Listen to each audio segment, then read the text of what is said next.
नमस्कार, रीना नरेट्स में आपका स्वागत है। आज मैं प्रस्तुत कर रही हूँ आपके सामने बहुत ही सुंदर एक कहानी, जिस कहानी का नाम है गुरु कृपा का फल। चलिए शुरू करते हैं कहानी। शुरू करने से पहले एक छोटी सी रिक्वेस्ट है, अगर आप मेरे चैनल पे नए हैं तो चैनल को सब्सक्राइब कीजिए और लाइक शेयर बटन दबाना तो बिल्कुल भी ना भूलिए। तो शुरू करते हैं कहानी। दक्षिण देश में देवगिरी पर्वत के निकट सुधर्मा नामक एक अत्यंत तेजस्वी तपोनिष्ठ ब्राह्मण रहता था। उसकी पत्नी का नाम सुदेहा था। दोनों में परस्पर बहुत प्रेम था। किसी प्रकार का कोई कष्ट उन्हें नहीं था, लेकिन उन्हें कोई संतान नहीं थी। ज्योतिष गणना से पता चला कि सुदेहा के गर्भ से संतान प्राप्ति हो ही नहीं सकती। सुदेहा संतान की बहुत ही इच्छुक थी। उसने आग्रह करके सुधर्मा का दूसरा विवाह अपनी छोटी बहन से करवा दिया। पहले तो ब्राह्मण देवता को यह बात नहीं जची, लेकिन अंत में उन्हें पत्नी की जिद के आगे झुकना ही पड़ा। वे उसके आग्रह टाल नहीं पाए। वे अपनी पत्नी की छोटी बहन घुसमा को ब्याह कर घर ले आए। घुसमा अत्यंत विनीत और सदाचारिणी स्त्री थी। वह भगवान शिव की अत्यंत भक्त थी।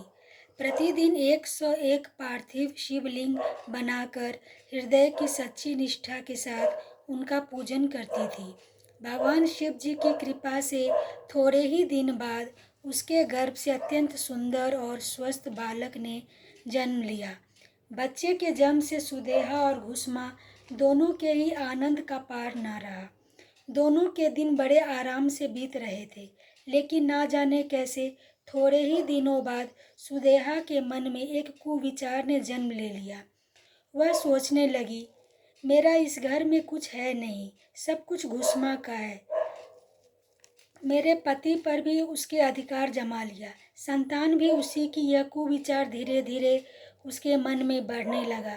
इधर घुसमा का यह बालक भी बड़ा हो रहा था। धीरे धीरे वह जवान हो गया, उसका विवाह भी हो गया।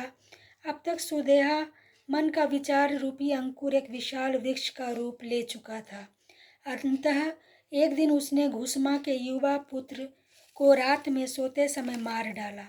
उसके शव को जाकर उसने उसी तालाब में फेंक दिया जिसमें घुसमा प्रतिदिन पार्थिव शिवलिंगों को फेंका करती थी। सुबह होते ही सबको इस बात का पता चला। पूरे घर में कोहराम मच गया।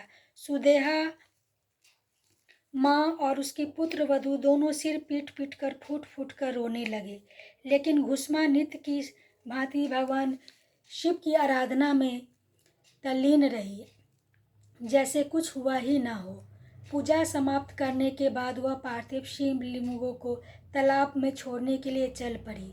जब वह तालाब से लौटने लगी, उसी समय उसका प्यारा लाल तालाब के भीतर से निकलकर आता हुआ दिखलाई पड़ा।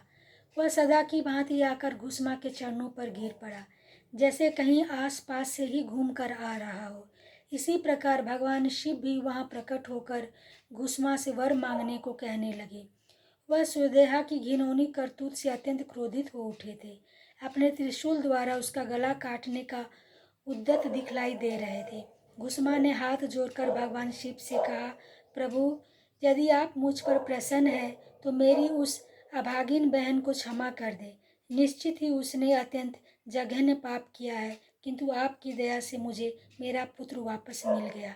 अब आप उसे क्षमा करें।